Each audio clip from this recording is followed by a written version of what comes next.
Pemirsa, Sekjen PDI Perjuangan Hasto Kristianto menyoroti lembaga survei yang disebutnya sebagai alat pemenangan dan bahkan bisa diintervensi.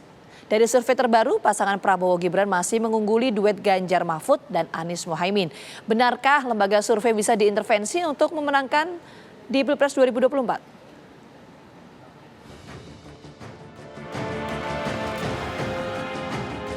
Persaingan Capres-Cawapres 2024 terus memanas setelah ketiga pasangan calon mendapatkan nomor urut dari Komisi Pemilihan Umum. Pertarungan tiga pasangan Capres-Cawapres tergambar dari sejumlah hasil survei Pilpres. Namun Sekjen PDI Perjuangan Hasto Kristianto menyindir hasil dari sejumlah survei yang belakangan ramai dirilis. Hasto menyatakan survei dipakai sebagai alat pemenangan. Hasto juga menyebut survei bisa diintervensi. Namun Hasto yakin masyarakat tetap akan memilih duet Ganjar Mahfud. Survei yang paling penting itu adalah gerakan rakyat di mana Ganjar Mahfud didorong oleh suatu optimisme karena inilah pasangan yang menjawab berbagai persoalan bangsa Indonesia.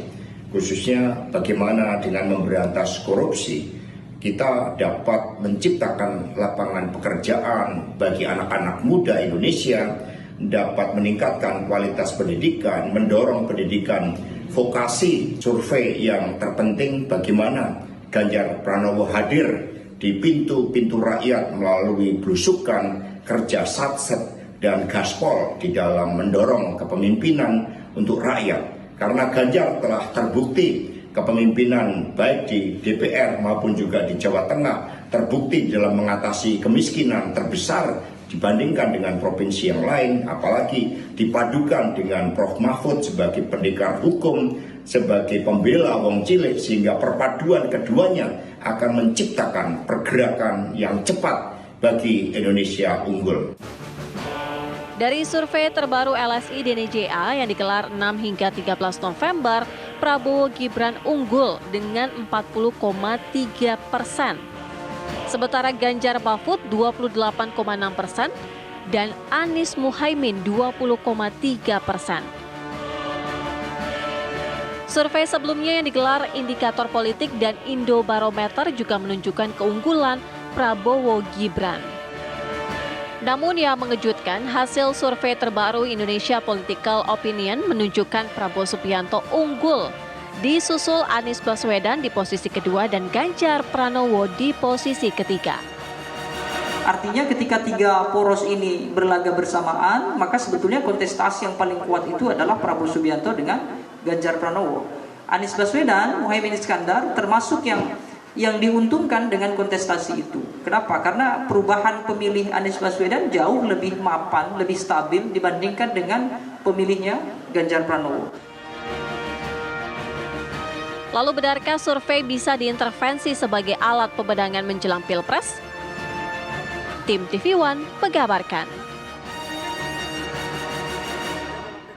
Menyusul rilis sejumlah survei Pilpres yang menunjukkan keunggulan duet Prabowo Gibran, Sekjen PDI Perjuangan Hasto Kristianto menyebut survei bisa diintervensi. Hasto Kristianto ini juga menilai survei ini sebagai alat pemenangan ya? Ya, dan benarkah survei Pilpres bisa diintervensi? Kita akan bahas bersama dengan politikus PDI Perjuangan Deddy Sitorus, juru bicara TKN Prabowo Gibran, Jansen Sitindaun, dan Direktur LSI DNJA Damas Hanggoro Pamungkas. Selamat sore Bapak-Bapak semuanya. Selamat sore. Selamat sore Mbak. Selamat sore. Ya, kita mulai dulu ke Bang Deddy ya. Bang Deddy, sebetulnya dasar pernyataan dari Mas Hasto yang menyampaikan bahwa lembaga survei ini bisa diintervensi itu apa? Indikatornya, Bang Deddy. Kedengaran nggak suara saya? Terdengar jelas? Silakan Bang Deddy. Baik. Jadi apa yang terjadi di Indonesia hari ini bukanlah khas Indonesia. Bukan yang pertama juga. Saya dulu bekerja di sebuah lembaga internasional yang pertama kali membawa survei politik di Indonesia, termasuk Quick Count. Lalu saya juga belajar komunikasi politik dan campaign management itu di Inggris ya. Jadi saya paham betul tentang ini. Kalau Anda mau tanya apa indikatornya, saya kira kita berujuk saja ke pengalaman di luar negeri dan di dalam Indonesia sendiri. Anda silakan baca buku The Opinion Makers, ya, An Insider Exposed to the Truth. Ini oleh David Moore kalau saya nggak salah, David Moore. Dia mantan pollster dari Gallup di Amerika, ya, yang kemudian keluar dari lembaga survei karena tidak tahan dengan kebusukan di lembaga survei. Terutama terkait dengan Pilpres waktu itu antara George Bush II dengan Kerry kalau saya nggak salah, ya. Di buku itu dia telanjangi semua bagaimana sebenarnya lembaga-lembaga pollster itu berubah menjadi pabrikasi opini yang luar biasa dengan memaksakan kebenaran dengan dalih saintifik kepada publik. Itu sudah sangat jelas buku itu mengupas, ya. Di beberapa negara juga terjadi pertanyaan-pertanyaan menyangkut kredibilitas lembaga survei. Nah, sekarang pertanyaannya, apakah lembaga survei bisa diintervensi? Saya jawab, bisa. Nah, bagaimana cara indikatornya kita melihat? Pertama, lihatlah rekam jejak dari lembaga survei tersebut, kredibilitasnya, ya, rekam jejaknya di masa lalu dia seperti apa.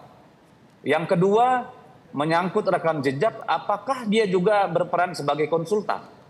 Ya, itu. Lalu 3, lihat afiliasi politik atau kecenderungan politik dari pemilik survei itu.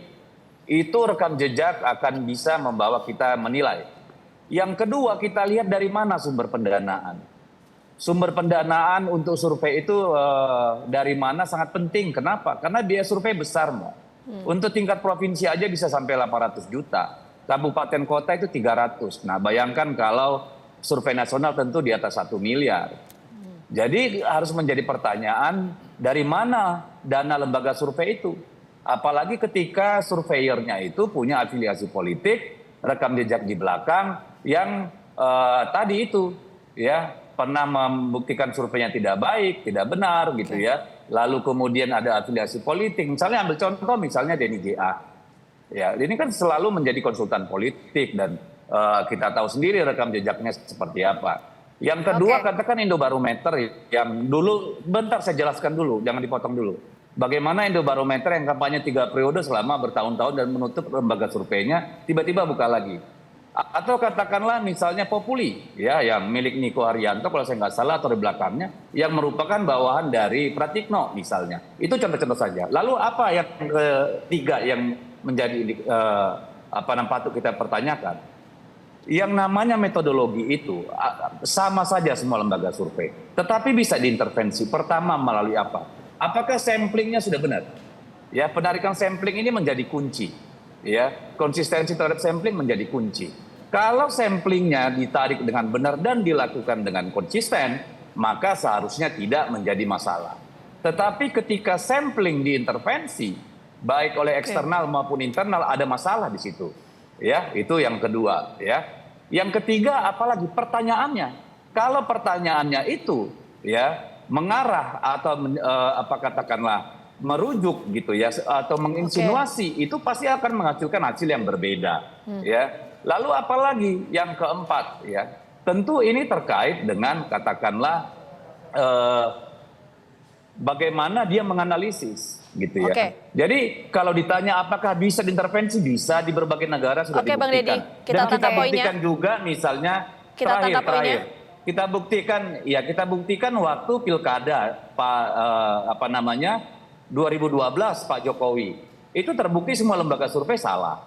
Lalu kita buktikan waktu 2014-2019 survei-survei menyatakan Pak Prabowo itu menang gitu loh, ada gitu loh. Jadi apakah lembaga survei bisa disetir, bisa diintervensi? Sangat bisa. Terbukti di Indonesia, terbukti di Amerika, di Inggris. Mas Anggoro, terbuktikah di Indonesia lembaga survei bisa diintervensi, dikritisi bagaimana metodenya, siapa kemudian yang ada di balik lembaga survei menjadi konsultan politik? Ya, sebelumnya saya ucapkan terima kasih ya. Kritik-kritik yang dilayangkan kepada lembaga survei itu penting karena itu bagian dari kontrol publik. Karena banyak sekali lembaga survei di Indonesia dan tidak saling berhubungan mereka. Sementara dituntut semuanya harus memiliki akurasi yang baik gitu. Karena untuk menjaga nama baik sesama lembaga survei. Itu yang pertama. Yang kedua, bahwa memang jika kita melihat hasil survei, datanya bagus bagi salah satu pihak, itu sebenarnya kita tidak sedang ingin memberikan angin surga. Nah, sebaliknya, jika datanya itu negatif bagi salah satu pihak, kita sebenarnya tidak ingin mengabarkan besok itu akhir dunia, bukan. Jadi ini bukan soal itu, tapi lembaga survei tugasnya untuk menangkap fenomena di masyarakat, bagaimana opini publik yang muncul pasca terjadi fenomena itu. Oke. Nah, kalau kita lihat misalnya, survei Pilpres ini kan tidak ujuk-ujuk bulan ini saja. Bahkan sejak tahun lalu kita sudah mulai mensurvei. Mei 2022, September 2023 itu Ganjar unggul misalnya. Kemudian Januari bahkan juga demikian. Ganjar di angka 37%, Prabowo 25%, Anies 20-an%. Kemudian menginjak bulan Mei itu juga terjadi fenomena-fenomena berkaitan dengan isu penolakan Piala Dunia misalnya, atau isu-isu yang lainnya gitu. Setelah Ganjar dideklarasikan, kita menguji bagaimana tanggapan publik gitu ya atas isu-isu itu gitu. Ternyata dampaknya atas isu itu negatif bagi Ganjar yang kita tangkap waktu itu. Jadi kita menangkap, capture fenomena yang terjadi itu kita sampaikan ke publik. Atas dasar isu-isu ini berdampak bagi elektabilitas kandidat. Nah, kemudian seiring berjalannya waktu, bulan Juni, Juli hingga Oktober, kemudian terjadi soal isu dinasti yang mengarah kepada Prabowo Gibran, isu ketidakmampuan Gibran, ya, isu pasca putusan MK gitu ya. Kemudian kita uji lagi. Nah, ternyata dampaknya positif bagi Prabowo Gibran, tidak justru negatif. Ini kan fenomena-fenomena yang perlu kita sampaikan ke publik. Kalau isu negatif pada bulan Mei itu mempengaruhi Ganjar dari sisi negatif, sekarang justru sebaliknya bagi Prabowo. Apakah ini sedang memberikan sesuatu yang menyenangkan atau tidak menyenangkan bagi para kandidat? Ya, tugas lembaga survei adalah memotret dan menyampaikan kembali kepada masyarakat. Berarti Mas Anggoro membantah bahwa ada intervensi berkaitan dengan hasil survei dari LSI begitu ya? Siapa yang bisa mengintervensi? Banyak sekali lembaga survei di Indonesia. Yang tonnya kurang lebih sama, ada 1, 2, 3, 4, 5, 6, mereka diintervensi satu persatu. Bagaimana cara mengintervensinya? Saya sepakat bahwa seringkali ya lembaga survei itu dituntut untuk memastikan quality controlnya bagus. Karena memang dalam survei ada juga yang errornya gitu ya. Tadi sampaikan soal metodologi oleh Bang Deddy. Ada namanya sampling error, ada non-sampling error gitu ya. Jadi lembaga survei yang kredibel biasanya memiliki quality control yang cukup agar datanya akurat. Nah, memastikan, contoh saja ini ya, memastikan quality control yang baik untuk memastikan sampling errornya bisa direduksi atau diminimalisir, itu ada tim witness. Jadi memastikan tim yang bekerja di lapangan melakukan pengambilan sampel dengan metode yang tepat. Nah, ada non-sampling error. Non-sampling error juga memastikan begitu. Kita perlu spot check atau bahkan callback gitu, memastikan wawancara terjadi gitu. Karena seringkali kalau ini tidak dilakukan, banyak yang istilahnya di kalangan surveyor itu umum istilahnya survei di bawah pohon gitu. Survei itu bisa dilakukan sampai 1 jam atau bahkan lebih. Tapi kalau hanya 10-15 menit bisa dipastikan itu terjadi kesalahan di sana. Salah satunya begitu. Oke, baik Bang Jansen, tentu kita juga ingin tahu tanggapan dari tim Prabowo Gibran atas kemudian kritik yang disampaikan oleh Sekjen PDIP Hasto Kristianto. Tapi nanti ya usai jeda Bang Jansen kami kembali untuk Anda pemirsa. Baik, masih bersama kami di Kabar Petang pemirsa. Bang Jansen, survei-survei terbaru ini kan menunjukkan keunggulan Prabowo Gibran. Tapi ternyata Sekjen PDIP, Mas Hasto Kristianto ini menyebut bahwa survei ini bisa diintervensi loh. Gimana tanggapannya Bang Jansen? Ya, pertama terima kasih dulu ya untuk kesempatannya. Horas ya, shalom untuk kita semuanya. Jadi begini, yang pertama sebagai sebuah data ya, karena survei ini ilmiah, maka harus kita terima. Soal percaya atau tidak ya kembali ke masing-masing orang. Apalagi kalau misalnya yang tidak percaya itu ataupun yang percaya itu punya data pembandingnya begitu. Jadi silahkan saja. Kalau saya kebetulan atau kami ya itu dalam posisi percaya, khususnya kami Partai Demokrat. Karena kebetulan tanggal 19 sampai 21 November kemarin kami Partai Demokrat melakukan konsolidasi di Madiun di Jawa Timur. Itu di mana Pak Prabowo juga hadir ya, banyak itu diberitakan. Sebelum ya melakukan konsolidasi itu partai secara besar-besaran itu, kami Partai Demokrat ya kebetulan menyewa 3 lembaga survei itu sangat kredibel. Ya, ini lembaga survei yang sangat kredibel di Indonesia ini. Tapi bukan DNJA ya, itu dia. Termasuk lembaga surveinya ini juga dipakai oleh kandidat-kandidat yang lain ya, yang menjadi kompetitor Pak Prabowo hari ini. Jadi ada 3 lembaga survei. Jadi hasil dari 3 lembaga survei itu tidak terlalu beda jauh ya dengan angka yang dirilis oleh DNJA. Walaupun saya tidak sepakat terlalu kecil di angka DNJA ini untuk Pak Prabowo. Mereka cuma naruh 40,3%. Angkanya jauh di atas itu. Kalau Mas Anies ya dan Mas Ganjar memang di 20 sekian persenan. Itu makanya sejak tadi malam ya di media sosial saya debat juga soal survei ini. Tetapi dengan juru bicara Mas Anies. Mereka mengatakan Mas Anies ini sudah dikunci di angka 17%. Saya katakan siapa yang ngunci-ngunci suara rakyat? Itu dia. Orang ini saya punya data survei terbaru kok. Mas Anies itu sudah naik ya, sudah di atas 20 sekian persenan begitu. Kalau Pak Prabowo memang 40% lebih ke atas itu dia, tapi bukan 40,3, terlalu kecil ini. Itu. Kami katakan ya memang Pak Prabowo pas di angka ini ya. Karena strong votersnya Pak Prabowo itu dari masa ke masa memang ya di 3 pemilu terakhir itu di 30 sekian persenan. Itu makanya di 2 pemilu terakhir 2014-2019 suara Pak Prabowo itu kan 45-46. Belum lagi ditambah misalnya konstituen 8 partai yang hari ini mendukung beliau. Belum lagi misalnya suara dari pendukung Pak Jokowi, suara pendukung Gibran di kelompok milenial, Gen Z dan lain-lain begitu. Jadi memang ya silakan saja ya bagi orang yang tidak percaya hasil survei akhir-akhir ini, khususnya yang menempatkan Pak Prabowo di atas 40%. Itu makanya dalam rapat kami di Madiun kemarin kami katakan karena ini sudah di atas 40%, toh ini pemilu ini kan belum dimulai masa kampanyenya, masih 3 bulan ke depan. Ya sudah kita gaspol aja biar satu putaran dan cepat juga selesai pemilu kita ini. Jadi memaknai pernyataan dari Mas Hasto berkaitan dengan hasil survei ini bisa diintervensi, bisa digunakan sebagai alat pemenangan itu apa dong? Kalau kita memaknai pernyataan Mas Hasto? Tanya Mas Hastonya, jangan tanya saya itu. Kalau menurut Bang Jansen? Yang pasti saya katakan survei ini kan ilmiah, harus kita terima begitu. Soal percaya atau tidak silahkan saja, apalagi kalau punya data pembanding begitu. Kemudian Mas Hasto mengatakan survei ini sebagai alat pemenangan katanya. Mungkin ada 2 kata imbuhan yang kurang tuh, alat bantu untuk pemenangan, itu yang saya sepakat. Itu makanya kemarin di 3 lembaga survei yang kami sewa itu kami katakan ini harus kalian lakukan survei apa adanya loh ya itu. Karena kami ingin tahu di mana ini kami Partai Demokrat ini yang lemah untuk konteks pileg dan di mana Pak Prabowo ini yang lemah untuk konteks survei nasional Pilpres begitu dia. Inilah panduan kita.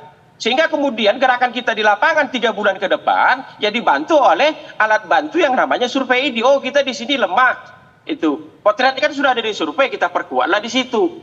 Oh di sini suara kita sudah kuat, ya berarti kan tinggal kita jaga begitu. Ya memang survei alatnya. Mau apa lagi? Itulah yang disediakan oleh ilmu modern hari ini sebagai alat bantu kita dalam kontestasi politik. Soal percaya atau tidak ya silahkan saja, itu dia. Tetapi yang pasti memang saya ingin mengatakan ya. Angka Pak Prabowo terlalu kecil ini dikasih DNJA, 40,3%. Angkanya di atas itu.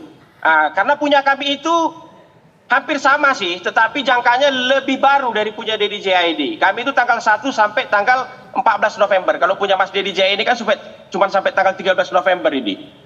Oke, itu dia. Bang Deddy, kalau menurut Bang Jansen, lembaga survei itu alat bantu pemenangan, bukan alat pemenangan. Dan kalau kubunya Bang Jansen sih percaya. Kalau dari Mas Hasto dan teman-teman ini gimana? Apakah ini wujud ketidakpercayaan kemudian?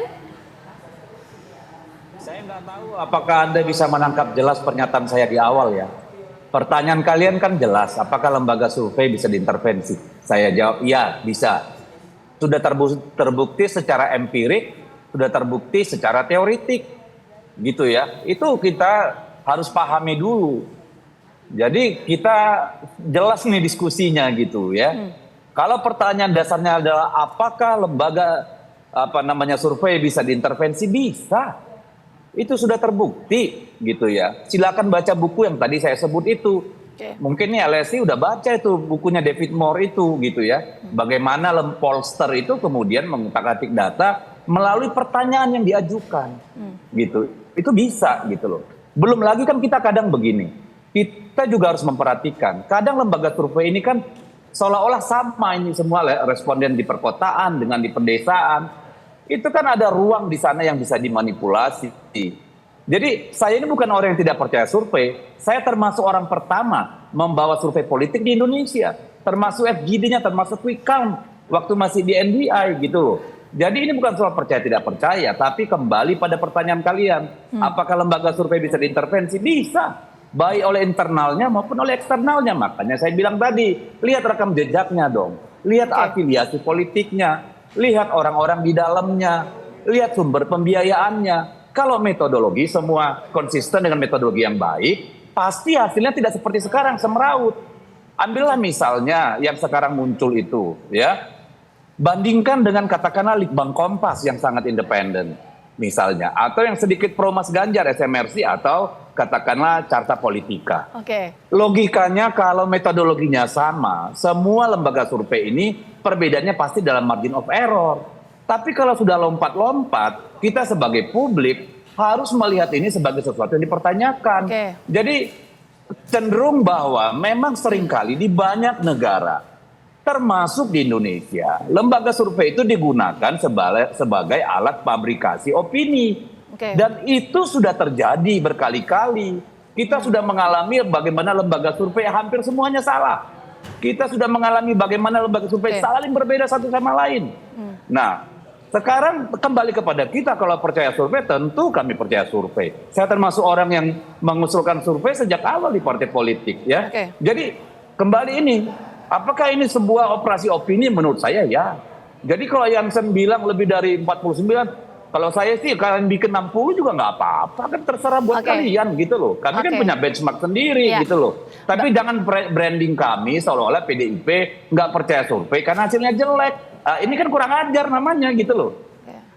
Oke, Bang Deddy mungkin ini yang supaya clear dulu ya. Kok tadi Bang Deddy menyampaikan bahwa lembaga survei itu bisa diintervensi. Apakah kondisi seperti ini, perspektif dari Bang Deddy ini berlaku untuk lembaga survei yang memenangkan semua calon, termasuk yang memenangkan Mas Ganjar, Bang Deddy? Ya bisa. Kepada semua lembaga survei, tergantung lembaga survei itu mau menjaga integritasnya apa tidak. Dalam situasi normal di mana semuanya imparsial, ya non partisan, itu perbedaannya pasti dalam margin of error. Itu teoritik.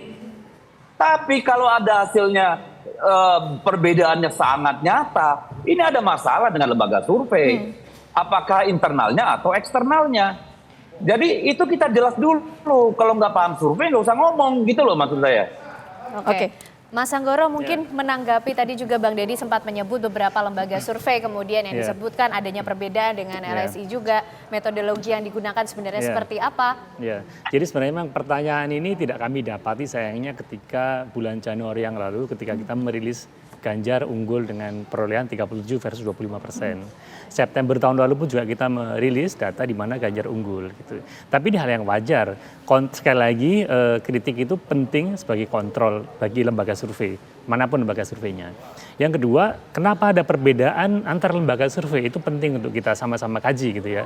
Karena beda sampel pasti beda jawaban. Artinya begini, beda sampel beda jawaban itu kalau yang diperhatikan pertama soal metodologinya. Sama tidak metodologinya. Jika metodologi yang sama, apakah jumlah sampelnya sama antara lembaga survei itu? Kemudian rentang waktunya yang paling penting. Apakah sama di saat yang bersamaan atau berbeda? Karena selisih seminggu saja ada perbedaan fenomena bisa sangat mengubah. Sebelum putusan MK, pasca putusan MK itu jaraknya kan tidak terlalu jauh. Ya. Itu jawabannya bisa sangat berubah. Kemudian teknik wawancara. Teknik wawancara juga mempengaruhi hasil. Misalnya apakah face to face interview atau menggunakan tools gitu ya. Kalau face to face interview memungkinkan seluruh pemilih ini berpotensi menjadi responden. Tetapi kalau menggunakan tools, handphone, telepon rumah misalnya, tentunya ada segmen yang bias, yang tidak terpotret.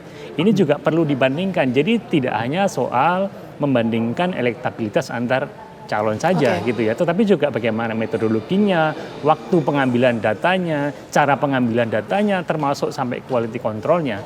Nah, ini penting ya bagi kami tentunya lembaga survei untuk memastikan akurasi data. Oke, itu soal variabel yang kemudian bisa mempengaruhi kenapa lembaga survei satu dengan yang lain itu berbeda. Tapi tadi Bang Deddy juga menyoroti mengenai sumber pendanaan dari lembaga survei. Ya. Itu memastikan bahwa lembaga survei ini independen itu seperti apa? Tidak Mungkin berkaitan perlu dijawab juga. ya, memang secara tidak langsung maupun langsung itu akan banyak pertanyaan publik terkaitan dengan sumber dana. Biasanya yang di request oleh partai kayak tadi Bang Jensen itu untuk konsumsi internal mereka.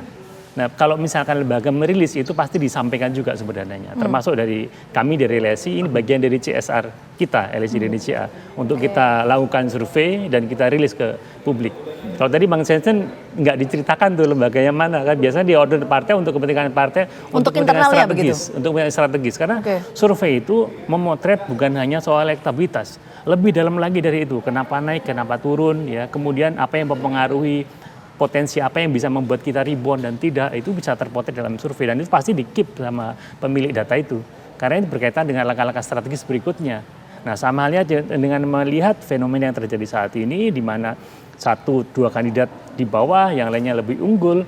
Nah, ini juga penting karena tidak selamanya data survei yang tinggi itu menguntungkan bagi para kandidat dan sebaliknya yang rendah itu juga belum tentu dia rugi atas data itu. Kenapa? Karena banyak yang bilang bahwa data yang tinggi itu bagian dari bandwagon effect, harapannya menggiring opini sehingga menguntungkan ke salah satu pihak. Tidak, karena survei itu berlaku saat pengambilan data berlangsung. Apakah nanti pada hari H pilkada itu akan sama? Belum tentu gitu, karena ada durasi waktu yang berbeda, yang pertama. Yang kedua, ketika survei diumumkan yang bersangkutan itu unggul, itu justru malah bisa saja membuat pendukungnya leha-leha. Saya sudah unggul, kenapa harus datang ke TPS? Mendingan saya berlibur, kan hari libur nasional pemilu. Nah, sebaliknya bagi mereka yang di bawah, itu justru membuat pendukungnya bersemangat. Pendukung saya, tim saya tertinggal ini, maka saya harus datang ke TPS. Karena suara yang dihitung di survei tinggi, kalau pada hari dia golput, nggak ada artinya. Nah, ini mempengaruhi nanti pada pemilihan pada bulan Februari nanti. Oke, ya ini menarik ketika kemudian hasil lembaga survei bisa menimbulkan efek dan juga sikap dari masing-masing pasangan calon kalau kita bicara soal Pilpres. Nah, Bang Jansen, ini kan akhir-akhir ini survei terbarunya menunjukkan keunggulan Prabowo Gibran. Hati-hati ini bisa terlena begitu dengan hasil survei yang menunjukkan keunggulan pasangan ini? Ya, enggak lah. Jadi survei ini kan sekali lagi saya katakan tadi alat bantu untuk pemenangan begitu. Dengan hari ini suara Pak Prabowo dan Mas Gibran sudah di atas 40% sekian, kita kan jadi tahu di mana kita yang lemah. Nah, itu makanya kemudian ya 3 bulan ke depan ini ketika masuk masa kampanye, titik yang lemah itulah kemudian kita perkuat begitu. Itu yang pertama. Yang kedua tadi ada istilah-istilah intervensi begitu ya. Karena kebetulan kami baru saja dipakai 3 lembaga survei. Kalau kami Partai Demokrat, ya Pak SBY ini mungkin salah satu politisi di Indonesia yang pertama-tama kali paling percaya dengan survei begitu. Sejak beliau maju jadi calon presiden di tahun 2004, beliau sudah pakai lembaga survei sebagai alat bantu untuk kemenangan begitu. Kami nggak pernah intervensi. Jadi tidak tahu kalau kemudian misalnya ya ada teman-teman yang lain yang pakai lembaga survei kemudian memasukkan intervensi kepentingannya di sana begitu. Karena sesungguhnya seluruh partai politik yang juga adalah peserta pemilu hari ini sudah melakukan survei internal sebenarnya. Minimal untuk kebutuhan pileg partainya. Soal pendanaan betul. Saya ini berani bicara lantang begini karena kebetulan baru saja lihat 3 dokumen survei. Soal lembaga surveinya siapa, sebagaimana disampaikan tadi, memang kami terikat dengan surat perjanjian kerahasiaan. Kalau istilah kerennya itu katanya non-disclosure agreement begitu dia. Tapi lembaga yang kami pakai, ada tadi disebut-sebut juga dalam percakapan kita ini ada 3 lembaga survei papan atas Indonesia begitu. Jadi kami memang yang mendanai itu, tetapi apakah dengan kami danai begitu, kami minta di tukang-tukangnya enggak lah. Orang jadi alat bantu pemenangan kok, lucu banget itu. Kok buatlah aku menang di sana begitu. Kemudian dipaparkan ke kita, udah menang ini. Malahan survei itu kita ingin melihat kelemahan kita aja itu. Jadi itu makanya 2 hari ini saya debat diskusi di Twitter soal survei ini, tetapi dengan tim Mas Anies. Mereka terus tidak percaya, selalu mengatakan Mas Anies itu sudah dikunci di 17% lah dan lain-lain. Saya katakan kalau kalian tidak percaya hasil survei hari-hari ini, kan nggak terlalu mahal juga nih sebenarnya biaya buat survei nasional untuk sekelas tim pemenangan presiden loh ya. Ini bukan pemenangan pilihan bupati, wali kota atau gubernur di presiden. Ini kalau survei nasional sekarang 600 sampai 1 M lah itu sudah dapat kok. Itu makanya ada dalam berita itu saya katakan ke salah satu juru bicara Mas Anies, kebetulan beliau cukup banyak begitu memelihara namanya itu sapi, jual aja 2 sapi limosin tuh. Itu dia. Atau kalau nggak urunan kalian. Itu kalau 600 juta begitu. Saya ini selalu ngomong apa ada aja, 100 orang urunan paling kan 6 jutaan aja tuh udah dapat. Satu hasil survei yang kita yakini ini benar. Itu. Katanya metodologinya nggak pas, masukkan metodologi kalian di situ. Itu kuesionernya juga, pertanyaannya kalian yang susun. Biar aja lembaga survei itu yang kemudian membawa itu turun ke bawah begitu dia. Jadi ketimbang kemudian kita capek debat terus soal survei-survei ini diintervensi lah, ini ditukang-tukangi lah dan lain-lain begitu. Tapi sekali lagi ya silahkan saja. Kalau saya kebetulan mazhab saya selama ini adalah survei itu apapun hasilnya harus kita terima. Soal percaya atau tidak kembali ke masing-masing orang. Untuk kita tidak percaya bagusnya kita ambil data pembanding begitu. Kita biayai survei sendiri biar clean and clean ini. Timbang kemudian ruang publik ini ya kita buat menjadi sangat tidak ilmiah begitu dia dengan berbagai macam tuduhan-tuduhan. Itu sih yang ingin aku sampaikan. Oke, karena baik. pemilu juga belum mulai nih, baru tanggal 28. Oke, jadi baik. Panas-panasan dulu kita, Iya. yang slow-slow aja. Bang Deddy, kalau tadi kan Bang Jansen mengakui timnya juga melakukan survei internal. Ini kan artinya partai-partai juga mungkin melakukan hal tersebut untuk kepentingannya masing-masing. Apakah ini juga dilakukan oleh PDIP dan juga tim dari Ganjar Mahfud, Bang Deddy? Ya tentu saja kita, tadi kan dari awal saya sudah katakan, PDI Perjuangan itu konsisten dari 2004 melakukan survei. Jadi kalau Bang Jansen, saya nggak tahu Jansen waktu itu sudah di Demokrat atau belum. Tapi saya orang yang pertama ikut mempresentasikan hasil survei politik nasional. Waktu itu kepada Pak Rahmat Witular dan Pak Yusuf Kalla waktu itu. Kalau saya tidak salah, ya di salah satu hotel di Ritz-Carlton sekarang nama hotelnya. Jadi saya ingin bilang, bahwa kalau kita kembali ke pertanyaan awal kalian, apakah survei bisa diintervensi? Maka menurut teori yang ada, menurut pengalaman di Indonesia dan di negara lain secara empirik, itu terjadi. Itu yang harus kita terima dulu gitu. Sudah banyak bahasan tentang itu secara ilmiah gitu. Yang kedua, memang ada kecenderungan ya. Orang suka ini efek efek tirai gitu ya. Kalau bagus diterima, kalau jelek ditolak. Itu memang ada kebiasaan. Ada juga survei, tadi ya, survei itu untuk 2 jenis. Satu untuk kebutuhan internal, untuk pemetaan. Satu lagi untuk fabrikasi opini, pembentukan opini. Itulah yang sedang kami kritisi gitu loh. Karena kita mendapat informasi ada sekitar 9 lembaga survei yang memang dibiayai untuk mengkampanyekan 1 putaran. Itu yang kita dapat dan hasilnya ketika kita sandingkan dengan lembaga survei lain, itu nggak nyambung gitu, secara signifikan berbeda. Jadi ini yang kita harus hati-hati, masyarakat harus hati-hati. Bahwa survei ada yang benar, yes. Ada yang salah, betul. Ada yang untuk kebutuhan internal, ya. Apakah ada untuk pembentukan opini publik? Banyak, gitu loh. Ini realita yang harus kita terima pada hari-hari ini. Dan itu tidak khas Indonesia. Bahkan di Amerika pun terjadi berulang-ulang gitu loh. Oke, baik. Terima kasih banyak Bang Deddy. Ini karena waktunya terbatas, sayang sekali kita harus mengakhiri diskusi kita petang hari ini. Sekali lagi terima kasih banyak Bang Deddy, Bang Jansen dan juga Mas Hanggoro atas waktunya sudah bergabung bersama kami di Kabar Petang. Sehat selalu.